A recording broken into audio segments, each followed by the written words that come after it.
ग्रंथाविना मित्र कोणी दुसरा नसे, ज्ञान हाच जीवनाचा पायाचे. ज्ञानाधीश होऊन या उत्कर्ष करा, उत्कर्ष करा, उत्कर्ष करा. संदेश बाबांचा तुम्ही ध्यानात धरा.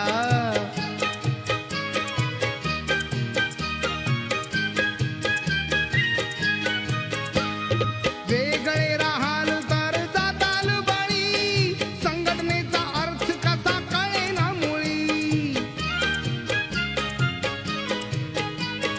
कशी तुमच्या वागण्याची विचित्र तऱ्हा, विचित्र तऱ्हा, विचित्र तऱ्हा. संदेश बाबांचा तुम्ही